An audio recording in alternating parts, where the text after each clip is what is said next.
Perfect.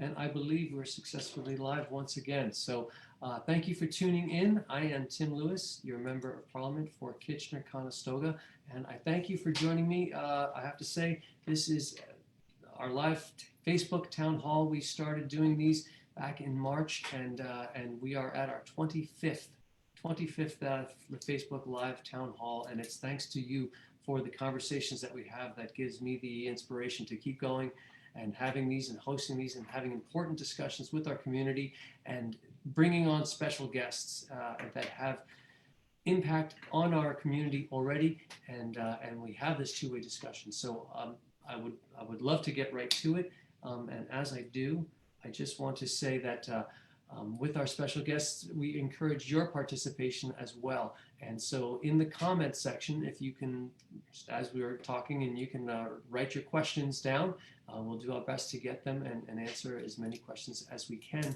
and have that conversation. If it's formed as a comment, I won't necessarily get a chance to comment on it because I want to have our special guests, get to have their exchange of ideas. But please feel free to comment or ask your questions in the comment section.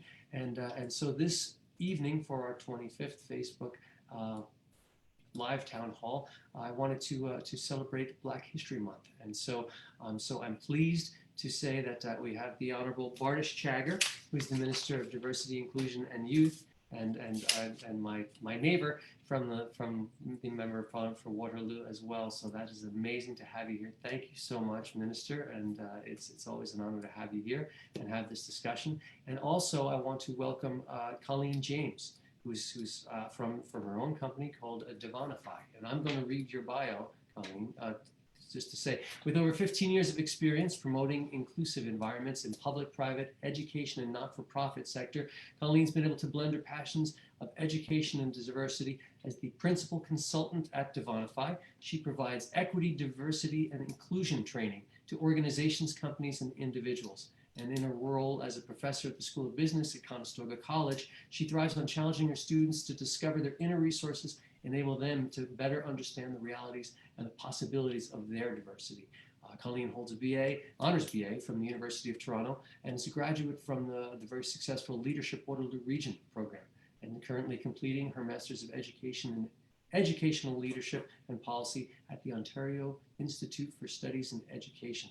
Has also completed various training in leadership and inclusion, and engaged in our community, sits on several committees here in our region, including the Mayor's Task Force on Diversity, Equity, Inclusion, and the Kitchener Public Library. And as recognition for her commitment to building strong, inclusive, and vibrant communities, she was awarded the Leading Women, Leading Girls, Building Communities 2020 Award, and also recently recognized as one of the top 100 Black women to watch in Canada for 2020. So I'm honored to welcome both of you as guests, and I had to cut the bio short on both of you because of your successful accomplishments, and so that says much about it. So Colleen, thank you for being here. Maybe I would address you first, and just welcome you to the meeting. And I can say I know my wife is actually a student at Conestoga College, and was in one of and heard one of your presentations only a week or two ago, and was absolutely blown away by your passion and your knowledge. And she said that, I believe you spoke in the beginning of the week, she said for the rest of the week your name and the topics came up over and over again. So that's the impact that you can have, and you don't always get that feedback. So can you tell myself and Minister Chagger and basically our viewers a bit more about Divanify and how you actually work with individuals and companies and corporations in building those kind of inclusive environments? Absolutely. Thank you for, having me, Tim, and for, having this space to, celebrate Black History Month, but also throughout the year as well. So, a little bit about what my company does, what we do. So we work with organizations and we address some of those uncomfortable conversations about race, about diversity, inclusion, equity, how to build a corporate culture where everyone feels like they belong. And, we are able to ask the questions that, maybe leadership, there's nobody to really challenge leadership and say, okay, what are you doing? And you want to promote these equitable environments, but we come in with that critical lens and kind of address, what's happening, helping with the framework in some cases. Yes, we do the training and workshops, but it's bigger than that, right? Whenever we're dealing with anything that has to deal with systemic racism, white supremacy, bias, discrimination. It's a process. It takes a lot of unlearning, but also, looking at some of the practices you're doing, looking at some of the policies, and really having a critical lens to that. So we come in and, we kind of audit the company and say, okay, what's going on here, right? And every company is different. So we don't expect people to know more than they do. We meet you where you're at. And that's what's key. And, one of the things we focus on is really the customized facilitation, customize, looking at your organization for what it is. We're not with this work, it's not all one size fits all, right? Just like when you look, Black people, we're not a monolith. So we treat our companies like that. It is really that individualized, okay, so what have you done? Have you had training? Have you, do you have a DEI committee? What does it look like? Are you hearing from your racialized staff? Are you hearing it? What does your leadership look like? And, most of the organizations I work with, leadership all looks the same. And I often say, they say, well, we don't really have an issue. We don't, if you're not hearing from your racialized employees, your Black employees in particular, that to me is kind of a flag, because is it a culture where if something is happening, they feel like it's a safe space to bring it up and to talk about it? And if not, what are the barriers between leadership and the rest of the organization? So, it's a process. Sometimes the work is very messy, as when you're dealing with, white supremacy, or even dismantling some of these systems that have, inherently been created to, exclude. And how do we address that? And how do we make sure that we're fostering an environment where everyone feels belonging, like they belong, right? And it's a journey. I often say that it is a journey. And what I appreciate with the companies I work with is, they don't know all the answers, and they may be just starting out, and that's fine, because once you kind of start walking, you can't go back, right? That's what I tell everyone. Once you start down this road, you can't go back. So that's a little bit. That's a good thing. That really is. And you know what? Systemic racism does exist here in Canada, and we see it in our cities. We see it in our small communities. Sometimes, like you said, it can be overt in certain ways, and sometimes it could be those little microaggressions, and that's what people need to learn and be aware of. And we've also seen a big shift since the pandemic, and so maybe Minister Chagger, you can kind of weigh in on what things were like as Minister of Diversity and Inclusion and Youth, what things were like before the pandemic, and how things changed once this pandemic hit, how our race relations and the social injustices were kind of highlighted. So thanks, Tim. It's really good to be here with you, and it's great to be here with Colleen as well. It's always an honor and a privilege, and I love the way that you stimulate conversations, and that's what this is about, is having discussions, creating opportunities for discussion. And I would say that, so our government, when we took office in 2015, we knew that we needed to continue to counter and fight racism, discrimination in Canada. And that's what we've been doing. And that's why we set out to create the anti-racism strategy. And sure, people have been saying that, this is virtue signaling, but it's not. If we want Canadians to succeed, we want the diversity of our country to be at the forefront and to be able to shine.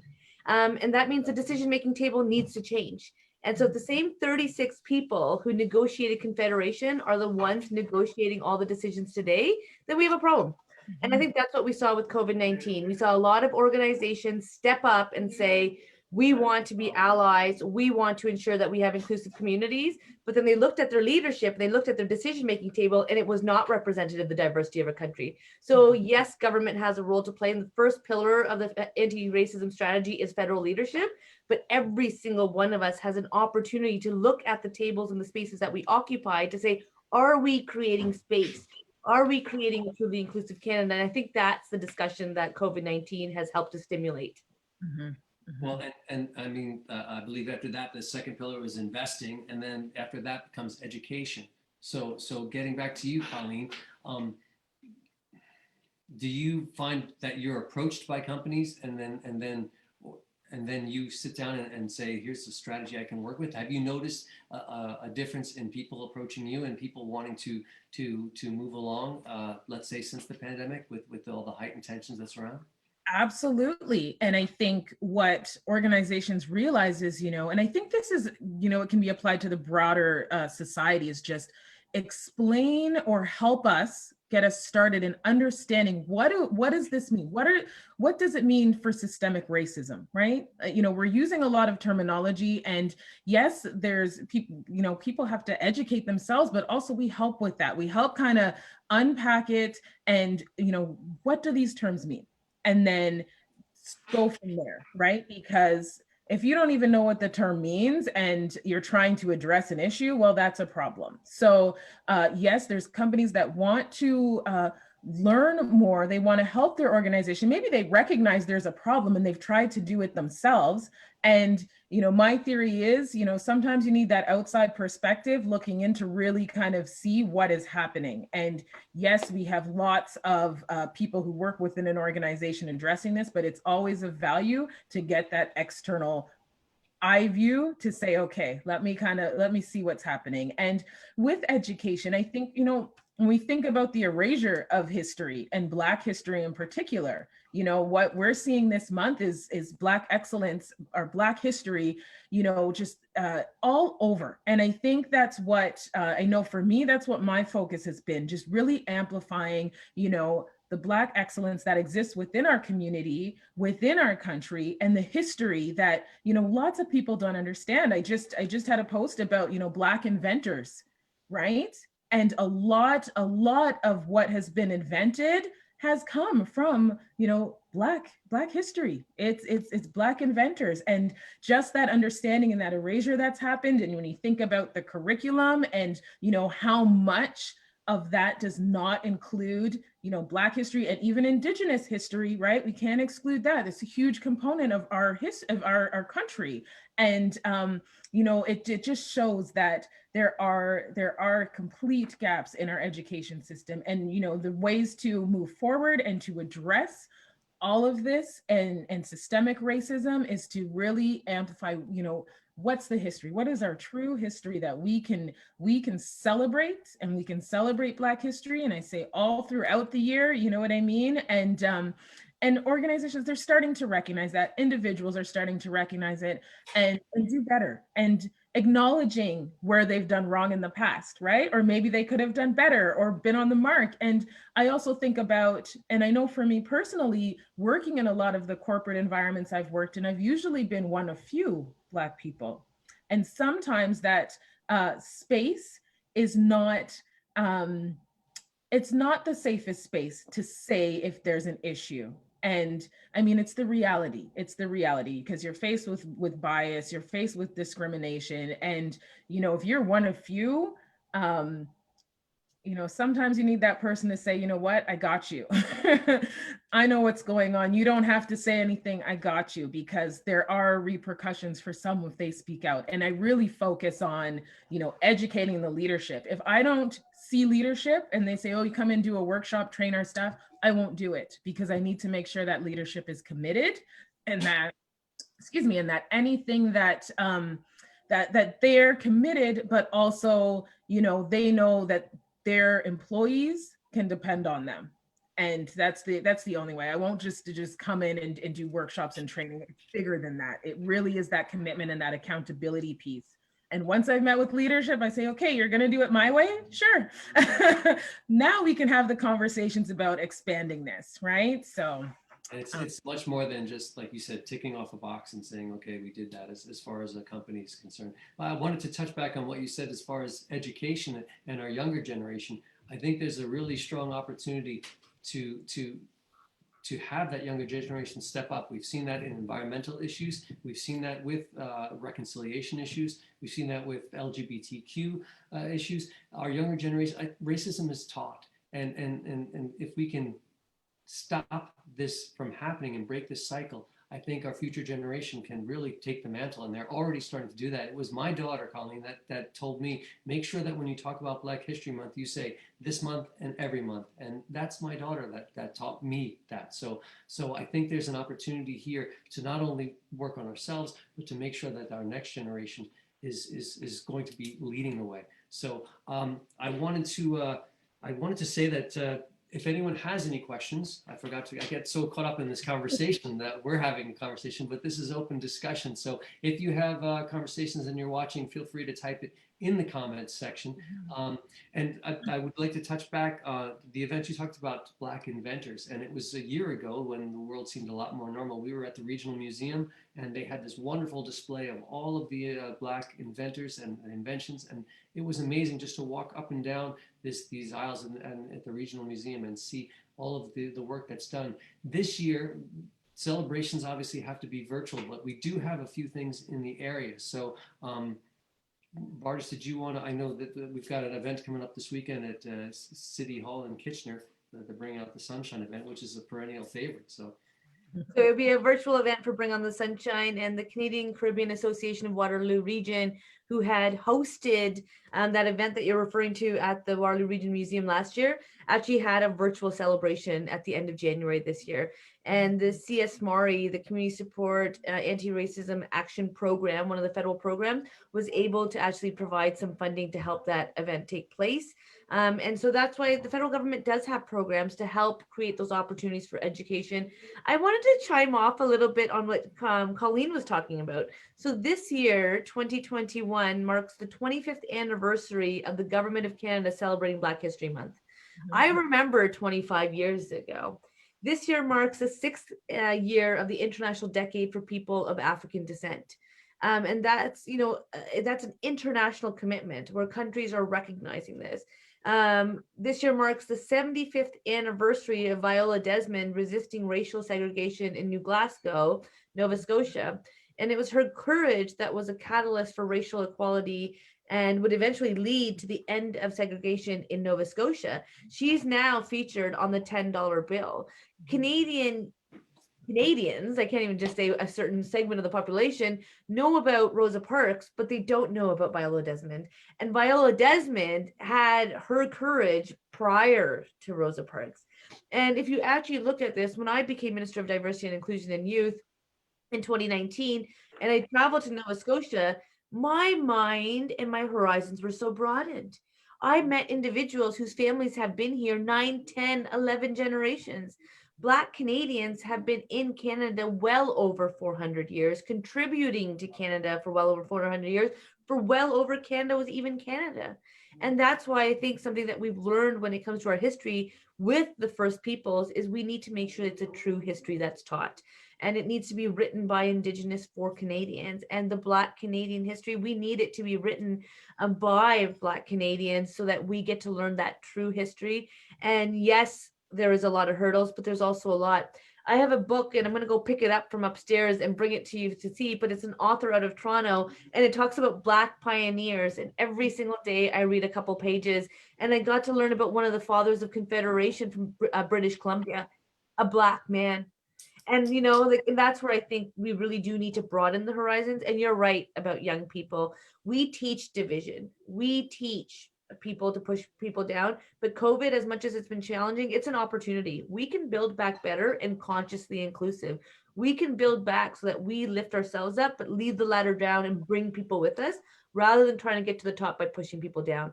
We've got an opportunity and a choice here, and I really hope we make the right one. Absolutely. Absolutely. We have a deep history, even, Waterloo region, there's history here, right? There is significant history here with Queensbush settlement and, understanding that and teaching that, the narratives, the perspectives that, we're not hearing, students are not hearing. And you're right, Tim. I mean, the generation coming up, they will call us out. They will tell us where we've miss the mark, where we are, excluding. And I think that's part of that generation, and it's needed in terms of everything. We think of racial, when we think of, environment, they are the ones who are going to, help significantly with the change that needs to happen. And I don't think that we've historically given the youth as much credit as they deserve for helping to make that change. And absolutely, my 3-year daughter will call me out on stuff. I don't even know if she knows stuff, but she will make sure to call me out on it. So it's absolutely true. Our youth, they know, they recognize, they will see if something's wrong, they will absolutely call us out on us and remind us, oh, check us, right? That's how I say it. They'll put us in check when they need to. I'm going to definitely write that. If I could get back and talk about the pandemic itself, it disproportionately affected segments, specifically underrepresented populations, marginalized society, Indigenous women, Black women, people of color. It really did. And so I hope that we can learn from this and we can grow from this, because right now some of the very people that are on the front lines and doing the hard work are the ones that are the least represented and the least heard. So what kind of stories are you hearing that we can help them, help to raise awareness of that? The very people that are marginalized are the ones that are doing this work and are putting themselves in danger. Well, absolutely, right? Absolutely. Racialized groups, marginalized groups are the ones that are feeling the brunt of this pandemic. And, the challenges that were there before exist now, and they exist even more so because the lack of access and the, especially I think of those who are people working on the front lines and, having to put themselves in positions where they already know that they're at a disadvantage and their health is at risk and their families are at risk. And I think about, just the disparity in terms of access to even our vaccination, right? Access to it's really, in terms of the disparities, the numbers are there, the data's there. We need more disaggregated data, absolutely, right? To really drill down, you really need to disaggregate the data, and especially within our community and surrounding communities. You're absolutely, Bardish, I know that we've talked about disaggregating data a lot, and maybe you could expand on it for our viewers to explain, how that can help and how it can help us make evidence-based decisions instead of ideological-based decisions. Mm-hmm. So the federal government is finally collecting disaggregated data. And that's because people have been asking for it for so long. When COVID-19, when the pandemic hit, one of the first things that took place was the Anti-Racism Secretariat partnered with Women and Gender Equality Canada to set up the Equity Seeking Communities Task Force in response to COVID-19. And that was to ensure that we actually were aware of who we were responding to. We cannot just say that this is what's happening when it's not happening, and evidence-based decision making is essential. We've also put a lot of resources into Statistics Canada. So when we saw the employment numbers come out, we were able to actually break that down. And even when it comes to the response, when it comes to the vaccines, making sure that the people who are unfortunately, we have to say most vulnerable, people are not vulnerable, systems make people vulnerable. And I think that's what the conversation I'm trying to have is to say, why are people in the precarious situations they're in? If the systems are doing that to you, that's systemic racism, that's systemic discrimination. And that's why we need to break down these systems. But if we keep using the same systems, then we're perpetuating those inequalities. And so therefore, people will say, we're going to try something new and just bring new people into the table by using the same system.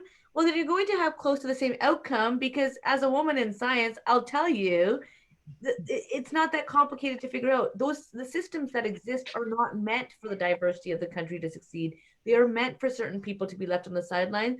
And if we keep doing that, our country will not be able to grow and prosper the way we should be. Canada is the only country in the world where we have people from all around the world, languages from around the world, food from around the world. We are a trading nation. If we maximize or just realize or just use the potential of our citizens, we would have a foot in every other country. Right. That's where this is an opportunity. It is so powerful. And that's why I just say we have an opportunity right now. And just like Prime Minister Justin Trudeau said, we can choose right now to keep with the status quo, or we can do things differently. We can be okay with the way things have always worked, or we can make a change and make things work for all Canadians. And I really hope we start lifting people up and we start allowing every individual to realize their potential. Well, Absolutely. the first step is with the disaggregated data would be to be able to measure it. Because if you can measure it, then you can identify it. And if you can identify it, then you can change it. And so those are the steps that we need to take, and that's important.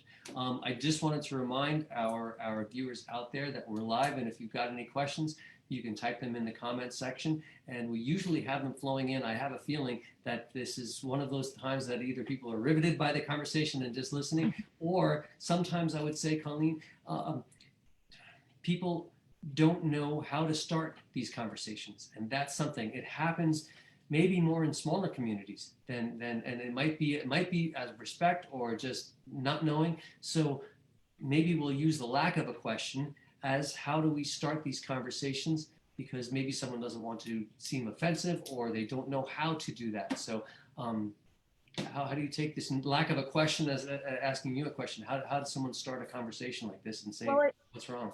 well, I think that people are, trying to learn and understand and listen, right? First, you have to listen. What are the issues facing our Black communities, our Indigenous communities, our marginalized communities? Really listen, and then do some of the research. Look at, there's lots of literature out there, and it have the conversations within your networks as well, because that's part of it too, right? Um, you know, Trying to understand systemic racism that historically has been built. And, I'll put an example out there like this, think of access.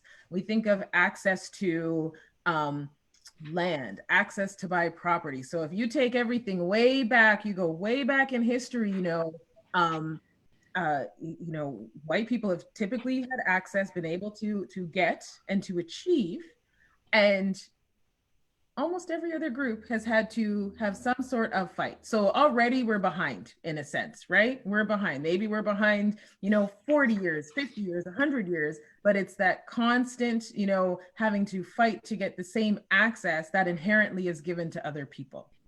And when we think about things like education, the education system was not created for everybody. We had to fight to get access to equal education. We're still fighting to get access in some capacity, right? So when we talk about systemic racism, it is that deep rooted because it is inherently started from a place of exclusion.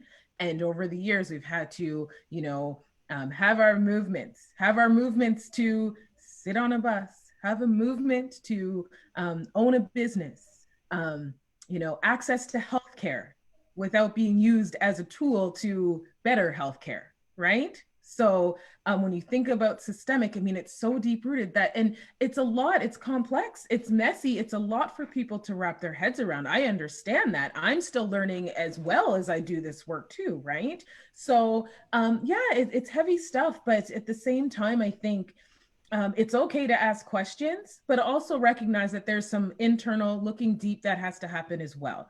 And not everybody is racist. That's not the case. But acknowledging that what there is a system in place that has historically put white people at an advantage, but that doesn't mean you're racist. But maybe, like Bardish said, you are perpetuating it in some way, right? And I think it really takes looking inward. It really takes looking deep. And then when you think about our institutions and our organizations and how they look, what does that say about this system, right? What does that say about business? What does that say about healthcare? And why, it's the disparities are so deep, but they're entrenched within the system. And I'm trying to undo that, dismantle it, but also it takes people around us as well, right? That's where you get the allyship. Bardish, go ahead. And I was gonna just say, Colleen, like what also is kind of real about the whole thing is that that people think it's about taking something away from somebody else, right? Like it's not about taking anything away. It's actually about being able to work better together. Like why not want people to succeed and be able to grow and prosper. And I think that's where we just need to change the narrative of the conversation. Ignorance is a choice, right? Education, and that's why I think it was Nelson Mandela who said, like, education is the most powerful weapon in the world, because we need to educate and broaden our horizons. And I've really realized, like, growing up in this community, I'm born and raised in the Waterloo region, many Mhm. people didn't understand our family's culture or the religion or, like, the smell of the food. They were curious, but they didn't know. And the more we opened up our doors, the more the neighbors were like, like, this food's delicious. And so then they'd come over to eat our food, and we would be, all of a sudden receiving brownies and cupcakes and different things that we didn't always make. But then they were able to ask some of those questions. And I think that's what Black History Month is, an opportunity to have these conversations, to listen and learn and be constructive. But people who are intentionally ignorant, and there's no shortage of that, that's the challenge. And I think oftentimes those individuals create and are able to absorb and take a lot more oxygen and space, and that's what's unfortunate. And I think what the young generation is doing right now is calling that out, Yeah. saying we will not do what you've kept doing. And you're right, they've done it on the environment, they've done it in many different ways, and I think that's the approach. And I think, Colleen, I do want to just commend you for saying, like, there's no, it's not cookie cutter. Like, you need to go into the situation, you need to see who's trying to work with you. And allyship's a verb. It's not a noun. It's not about just carrying a sign and wearing a t-shirt. It's really about how do we dismantle those systems and build back consciously inclusive, so that we can ensure people are able to succeed. And we're seeing that even with the school system, right? There's certain kids that are encouraged to go to university, while there's other kids that are encouraged to go to college or the trades. But we're also realizing, kids just want to be able to do what they want to do, and Right. they'll be successful.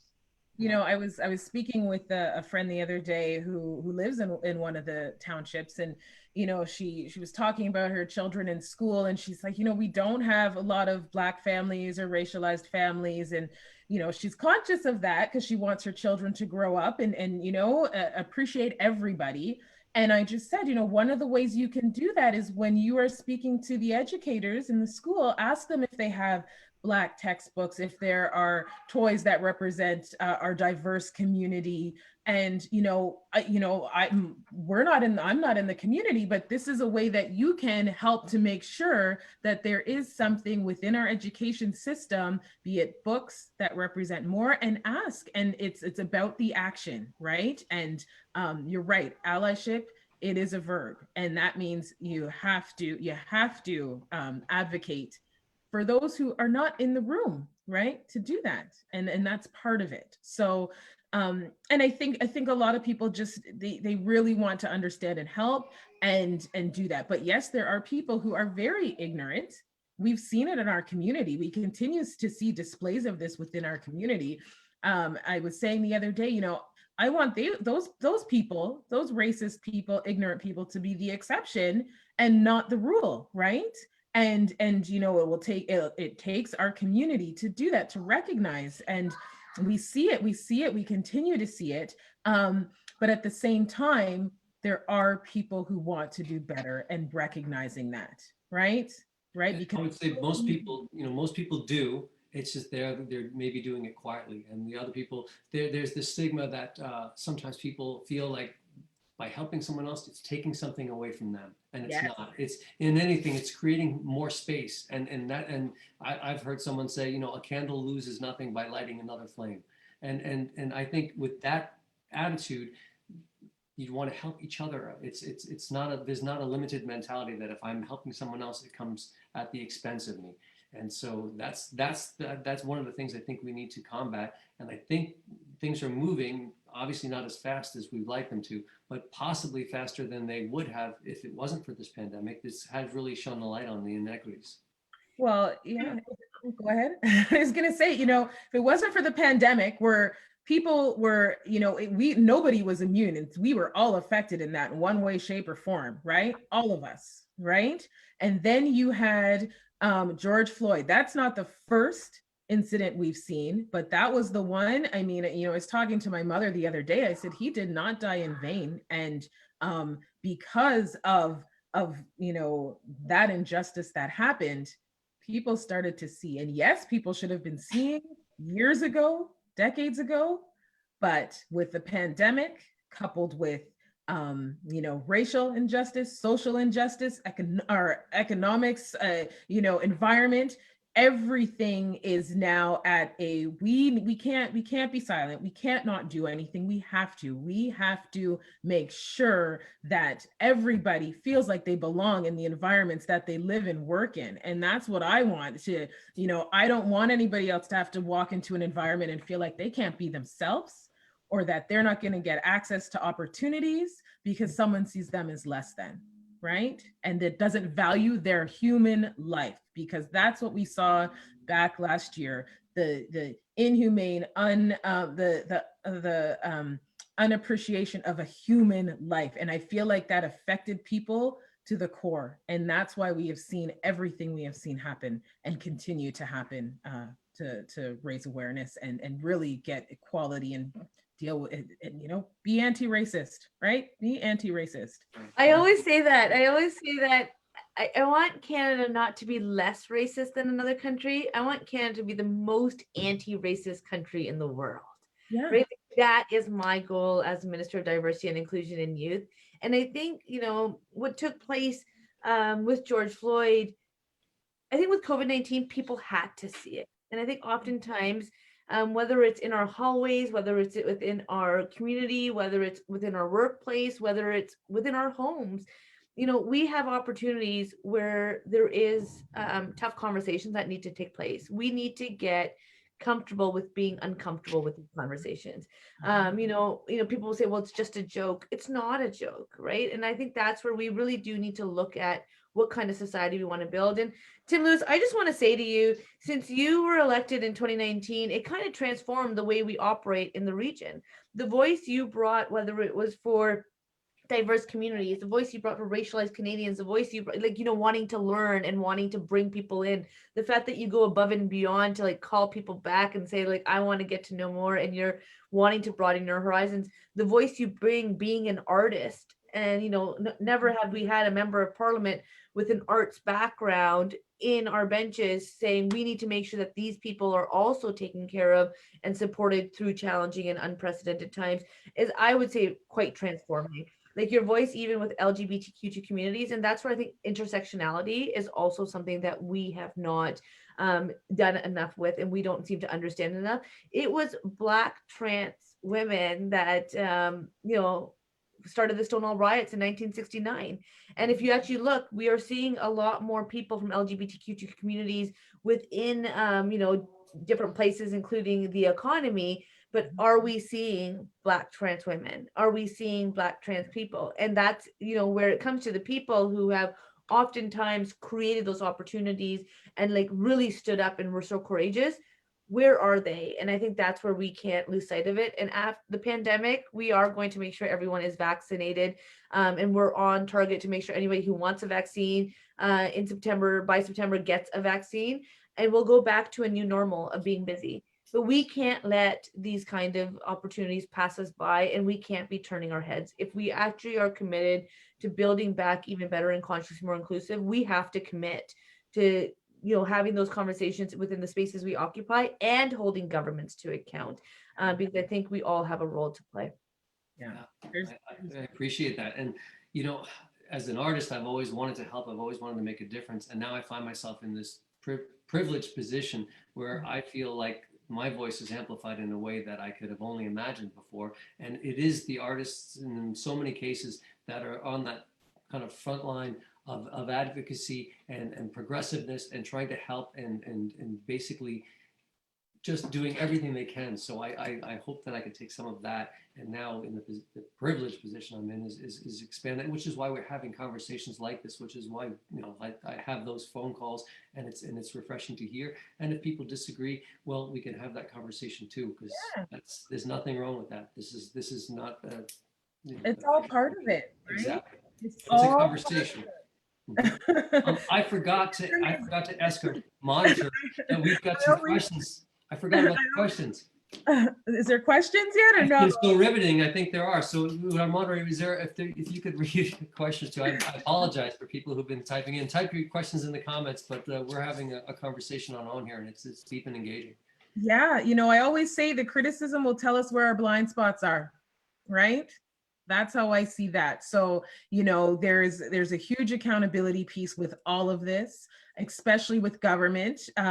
Having worked in government for almost 15 years, I know there's a huge accountability piece, and yeah, with everything that you know, we have never, I don't think anybody could have really planned for this to be a perfect, there's no book, there was no manual to say, how do we deal with the pandemic? How do we deal with racial justice and social justice issues? You know, so yeah, it's a moving dial, and you know, we're all learning in this process. And I think that's the one thing is, and I'm, because I love education so much, it is a lifelong journey. It really is. We can't stop, because the minute we stop, obviously we're going to, you know, we're limiting ourselves. And what does that mean for the people around us and the people who are in our lives? I really liked how you said, Colleen, that Black people aren't a monolith, right? Like in Canada, when we talk about diversity as our strength, we're not just talking about the shells we occupy. We're talking about the diversity of regions. We're talking about the diversity of perspectives, of experiences, of lived realities, the diversity of urban, rural, north, right? Like, and all of that. And Tim lives that regularly because his writing's got all of it in it. It feels like. So it really comes into like, well, what does diversity mean? Diversity means more than just the color of our skin, but that is a reality. And I think sometimes people don't recognize what it is to wake up with the shell that you occupy, and the fact that that has a lot of impact on the way your day unfolds, if you get pulled over, how you are treated, and so forth. And until we change that, and until the systems change to change that, that remains that lived reality. And I think that's where, I always say to people, like, I'm not Black, and so I can't say that I've lived it, but I want to be able to have conversations, and I want to be able to understand, and I want to peel it back. And that's why, Tim, to your comments earlier, I use the privilege I have in this role, because it is my job to use that privilege to try to advance and do whatever I can, because I would not be here if it wasn't for the privilege that I've had. And while we have this opportunity, because it's going to be a limited time, we are going to move that dial as much as we can. And I'm going to try to bring as many people as we can together. And so to anybody who's listening, ask questions. If you think of something later, or you have some thoughts and ideas, reach out to your member of parliament's office. Us in the Waterloo region, we want to work with you. And if you're in Kitchener-Conestoga, you have a tremendous member of parliament in Tim Lewis. He is probably the hardest working person. He is also the caucus chair for Southwest. I don't know if there's anything he's not doing. And he's on the rural broadband file, which means we're going to be connected. That explains the bags under my eyes and the fatigue that I'm feeling right now. We did have one question, but I just wanted to say that someone asked me the definition of privilege, and the way I explained it, saying I need to study and learn what systemic racism is. I need to learn what these things are. The very fact that I don't experience it, that I have to learn about it, that is my definition of privilege. And so for someone who just experiences it, that's something that I can't personally relate to, but I can advocate and I could be an ally. So that's my simplest definition of what privilege is to me, is the fact that I had to learn and study what it's like to be discriminated against for the skin color, for my gender, for my sexuality, for any of those things. And that hit me when it was simplified like that. So there is one question. I'm sorry, I wanted to get to the one question because I know everyone's time is short. So moderator, would you be able to read our question? Yep, can you hear me? We can. Great, so we do have one question from Nigel, and they ask, good evening, everyone. Any suggestions for how to educate people who don't see color or don't acknowledge that racism exists in our communities? So, this comes up all the time. People mean well when they say, I don't see color.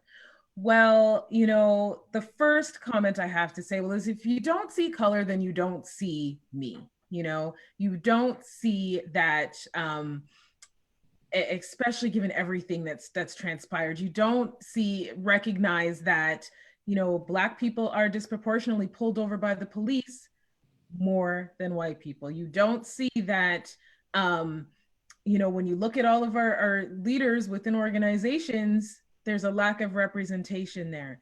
Seeing color, if for somebody who says they don't see color, that means you really don't understand the complexities of individual people and people who are different from you. It is as simple as that, you really don't see the people. You're not recognizing that there is a story, there is a lived experience, and that lived experience is different, and it's based on skin color, but also based on their history as well, right? And I'll explain this in a way that maybe is tangible, that you can see. Think about if you walk into a store. Are you conscious about putting your hand in your purse or in your jacket because somebody may think you're stealing? That is the type of, so for a Black person, for a racialized person, those are thoughts that go through our mind every time we walk into a store, to think, I don't want to put my hand in my pocket because they may think I'm stealing. Or having to be followed around by the secret shopper, and you are, right? That is a Black person's experience. That is my experience. I will speak for myself. That is my experience. Even things like, if I'm going to be on a Zoom call, I'm conscious about the way my house looks because people may judge me based on stereotypes that Black people are not clean, they're messy. Those are things that affect Black people in particular. They affect me. We consciously think about stuff like that because the system has pushed out so much information and has perpetuated these stereotypes that lump Black people in as less than. So, for people who say they don't see color, then you really don't understand that there are struggles that Black people face that white people don't even have to think about, right? And I hope that's something tangible to say, okay, this is an example, but it's as simple as that. You really don't see that there is a struggle, and there are thoughts that I think that you don't even have to think. If police is following me, inherently, I will think to call my husband, because if I'm pulled over, I want him to hear the conversation that's on the phone, right? It's not, oh shoot, I'm being pulled over, I was speeding. It's, wait a second, what was I doing? And after years and years and doing and thinking that over and over and over again, it's taxing, it's extra weight that we carry daily. Okay, so I hope that helps answer your question. I don't know, Bardish, you want to chime in, but I hope that's tangible, the takeaway. I think I think until you've had to interact and be around community members and hear those conversations, if they're not in your backyard, I actually really appreciated Tim's definition of privilege, and kind of putting on just your reality and what you have to deal with. We've been having this conversation within the public service, and how we've done a really good job with gender in the government of Canada, to ensure that we have gender parity at the cabinet table and so forth. And we saw the deputy ministers within the public service that came in, and they were pretty well all looking quite the same when we came in 2015, and we committed to making sure that we saw more women get to that decision making table and get to the role of deputy minister. And then in 2019, I was back at the cabinet table, and I saw the deputies come in, and there was, about, gender parity, but none of them looked like me. And that's why I asked the prime minister to say, like, we also need to look at how are we appointing. And I think part of this conversation really is like, when we're trying to lift people up, and you get that tap to say, I want to mentor you, and I want you to succeed, and I want to see you accelerate in your job and whatever else, who do we tap and who don't we tap? And that's just it, right? Like, there's certain people that are just obviously going to be leaders, and there's certain people that, well, they're not going to be ready, and we're going to have to work a lot with them. Are they not ready, or is the system not ready? And I think these are the conversations that we're having right now, and I think that's part of all of that. And it's ingrained in us. It's not like, it might not be intentional. Yes, there's people who are intentionally just hurtful, hateful, ignorant, but there's other people who don't see it because we've been taught to be divisive. We've been taught that certain people are more worthy than others. And it's really unfortunate because we keep teaching it to another generation. But I do feel like this young generation right now has put up, like, it kind of like, talk to the hand because the face won't listen. Like, they are not having it, and they're going to fight for the environment. They're going to fight to lift people up. And even if you look at these entrepreneurs, a lot of them, the startups, it's not about being wealthy. It's about using technology for good. It's about making things more accessible for everyone. And it's actually quite impressive to see how those minds are shaping. Yeah. It's about purpose, and that's the conversations we're having here with purpose to see if we can make some changes. I know I hope that everyone out there is learning as much as I have. This is fantastic. We do have time for one more question. If you do have time to stick around, I know everyone's busy, but moderator, could you read if there's another question? Yes. Our next question comes from Sylvia. They ask, what is the best response I can give to someone when I encounter racist or sexist remarks? I struggle to say something impactful. So, I was in a conversation about this the other night with, what do you say, if you know, and this is where we all have that spidey sense. We all know if we're seeing something, or someone says something and I don't know if that is appropriate, I will tell you to say something. Always say something. I will add the disclaimer that it needs to be a safe space. Sometimes that's a concern, but this question has come up time and time again. Say something, and I guarantee you, once you say something, you will feel good, and you can't go back from that, right? Once you say something and you call it out, you cannot go back from that. And it really is, and that's us going from that uncomfortable to starting to feel comfortable, because we see it. I mean, how many people have, the jokes around the table between family members and say something, because, this addressing all of this cannot be left up to Black people only, Indigenous people only, South Asians only. Like, it cannot, this is where, again, that action has to happen. And, the person who you say, that's not right, that's inappropriate, they may not even get it, but why you'd said it and why you stood up and done something. And I think it is absolutely necessary for you to say something and no, because if you're even asking this question, there's probably been a situation that's come up where you potentially should have said something. So now, and I'm going to put that challenge back, say something next time. All right. Because that's how we start to change.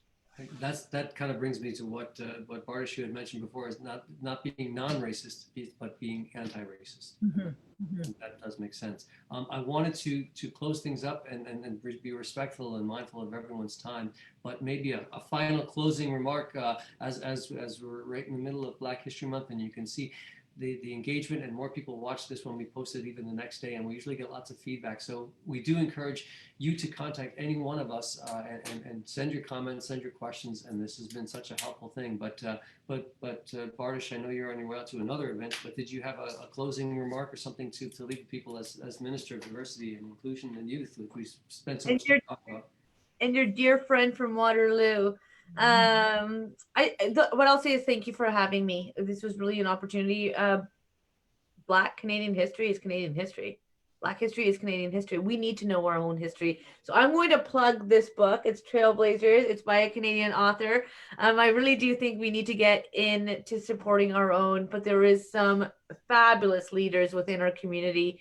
And until we lift them up, these leaders don't get to shine. And we have an opportunity, not just in February, all year round, but if you're going to have to pick a time to say, fine, I'll do something, pick February as Black History Month. Every single one of us has an opportunity here. And I can promise you that this is not about taking anything away. It's about creating more space. It's about truly having an inclusive Canada. And the one thing I'll say is I remember when our government lowered taxes on middle-class Canadians by raising them on the wealthiest 1% of Canadians. And I got a lot of messages from people to say, like, I'm going to have to pay more for somebody else to get more. And then all of a sudden, you know what happened? The economy got stronger. More jobs were being created. And the people who actually were giving more were getting more. And that's why people volunteer. And that's why people give back, is because the reward is way greater than you'll know. So if we actually build consciously inclusive and we create those spaces, it's not only the right thing to do, it's the smart thing to do. And a high tide truly does lift all boats. So thank you for having me. Happy Black History Month. Get out there and please participate in virtual events. And one of the good things about COVID is these events are all virtual. So whether you want to participate in events in the region or across the country, or around the world, everyone's welcome if you have internet. And if you don't, we're going to make sure you get connected. working on that too. Thanks, So I know Bardish. as we go. Colleen, you just want a final message to You know, everyone? thank I can't you, thank you thank enough. you for having this space, Tim, and conversation. I always know the questions will start to come in later because they're just setting a tone for this, right? When you have conversations. But Black History Month, Black Excellence 365. There's Bring on the Sunshine this weekend. There's Rhythm and Blues happening. I'm hosting a panel on the 20th, idea exchange for that to sign up. You know, it really, you look inward, but do the work. And, you know, there's Black excellence all around this community. As you know, Bars the Trailblazers, we have a history in this community. And, you know, yes, this month it's amplified, but you amplify it all 365 days going forward, right? So thank you, Tim. That's the plan. Thank you both. You've been listening to Colin James from Divanify and Minister Bardish Chagger from Waterloo, our Minister of Diversity, Inclusion, and Youth. So I'm Tim Lewis, and I can't thank you enough for engaging. Let's keep this conversation going, and I will see you next time. Stay safe and take care of yourself and take care of each other. Thank you so much. Good night. Bye.